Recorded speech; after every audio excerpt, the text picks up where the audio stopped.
हाय दोस्तों, आज हम बात करेंगे सॉलिडिटी आर्किटेक्चर के बारे में। तो चलिए शुरू करते हैं। जब हम बात करते हैं कि हमने अगर कोई प्रोग्राम लिखना है किसी प्रोग्रामिंग लैंग्वेज में, तो हमारे पास डिफरेंट स्टाइल्स होते हैं, डिफरेंट तरीके होते हैं, मुख्तलिफ तरीके होते हैं। तो हम कौन सा तरीका अपनाएंगे? तो देखने में हमारे पास सिर्फ जो सबसे ज़्यादा मशहूर होते हैं वो हमारे पास दो तरीके हैं। एक है फंक्शनल तरीका और एक है ऑब्जेक्ट ओरिएंटेड का। फंक्शनल तरीके को हम फंक्शनल पैराडाइम भी क्या देते हैं। फंक्शनल पैराडाइम में क्या होता है कि हमारे पास जो फंक्शन होते हैं वो प्योर होते हैं, वो सिर्फ उसी डाटा पे काम करते हैं जो डाटा उन्हें दिया गया हो। मिसाल के तौर पर फंक्शन वन सिर्फ ए के ऊपर काम करेगा, इसके ऊपर कोई मैथमेटिकल ऑपरेशन वगैरह करेगा या कुछ भी करेगा और हमें एक आउटपुट दे देगा एक्स। और जो जो आउटपुट यहाँ से आई है वो अगले की इनपुट बन जाएगी।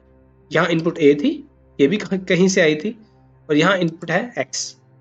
और यहाँ कोई ग्लोबल वेरिएबल्स नहीं होते। मिसाल के तौर पर मेरे पास कोई वेरिएबल ऐसा नहीं है z=10 जो कि फंक्शन वन में भी इस्तेमाल हो रहा हो, फंक्शन टू में भी इस्तेमाल हो रहा हो, ताकि इनके ऊपर काम हो। इसे हम कहते हैं प्योर फंक्शन होना और ग्लोबल वेरिएबल्स ना होना। ये खासियत है फंक्शनल प्रोग्रामिंग की। जब हम बात करते हैं ऑब्जेक्ट ओरिएंटेड प्रोग्रामिंग की, ऑब्जेक्ट ओरिएंटेड प्रोग्रामिंग में हमारे पास क्लासेस होती हैं और हमारे पास उसके ऑब्जेक्ट्स होते हैं। तो क्लासेस बेसिकली क्या हैं कि ये एक टेम्पलेट है, ब्लूप्रिंट है, जिसके ज़रिए हम मल्टीपल ज़्यादा हम ऑब्जेक्ट्स बना सकते हैं। मिसाल के तौर पर every dog is an animal, और ये डॉग, इस डॉग की कुछ खासियत होगी, कुछ प्रॉपर्टीज़ होंगी, एट्रीब्यूट्स होंगे, कलर, हाइट, साउंड हो सकता है, और इसका एक मेथड है मेक साउंड। ठीक है, ये इसका एक्शन है। इस एक्शन को हम क्या देते हैं? Member function. और यहाँ हम क्लियरली देख सकते हैं हमारे पास स्टेट वेरिएबल्स भी हैं और उनमें चेंज भी हो रहा होगा, यहाँ मुख्तलिफ होंगे। ठीक है, जैसे चेंज कलर और ऐसा कुछ हो। तो ये सिर्फ डिफरेंस था फंक्शनल और ऑब्जेक्ट ओरिएंटेड प्रोग्रामिंग। सॉलिडिटी एक ऑब्जेक्ट ओरिएंटेड प्रोग्रामिंग लैंग्वेज है। ये किससे इंस्पायर हुई? इसका जो सिंटैक्स अगर हम देखें तो ये जावास्क्रिप्ट पाइथन जैसा लगता है, और कुछ ना कुछ डिटेल्स, जो अगर डिटेल्स की इम्प्लीमेंटेशन हम जाके देखें असेंबली लेवल की, तो कहीं ना कहीं C++ से भी मिलता है। अब हमारी हमारी वीडियो का आखिरी हिस्सा जो है उसमें हम डिस्कस करते हैं कि अगर हम कंपाइल के एक लैंग्वेज हमारा लिखा हुआ कोड मशीन लेवल लैंग्वेज में कैसे करती है कन्वर्ट, उसे हम कहते हैं कंपाइलेशन करना, कंपाइल करना, राइट।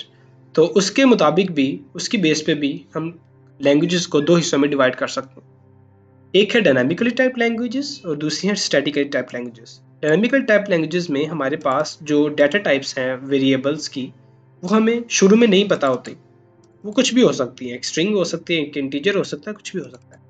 लेकिन जब हम बात करते हैं स्टैटिकल टाइप लैंग्वेजेस की, तो वहाँ हमें कंपाइलर को कोड को देखते ही पता चल जाता है कि इसको कितनी मेमोरी एलोकेट करनी है, इसकी क्या डाटा टाइप है, इस पर क्या क्या रूल्स लगेंगे। मिसाल के तौर पर इंटीजर के साथ मैं कोई स्ट्रिंग ऐड नहीं कर सकता, राइट। तो ये बेसिकली ऐसे रूल्स हैं जो कि कंपाइलर खुद इन्फोर्स करता है, और हमारे पास इधर पहले ही हमें पता होता है कि इसकी डाटा टाइप क्या होगी ये, और हमारे पास जो रूल्स हैं पहले ही डिफाइंड होते हैं। इसे हम कहते हैं statically type languages. Dynamical type languages में जो फेमस है वो जावास्क्रिप्ट और पाइथन है, और स्टैटिकल टाइप लैंग्वेजेस में जावा, C++ और सॉलिडिटी इटसेल्फ हैं। तो अगर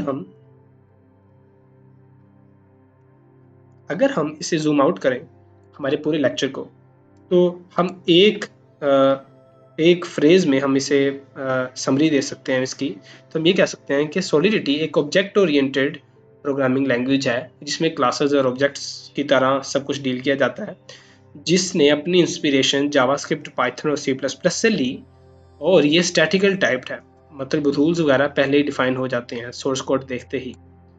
तो ये था आज के लिए।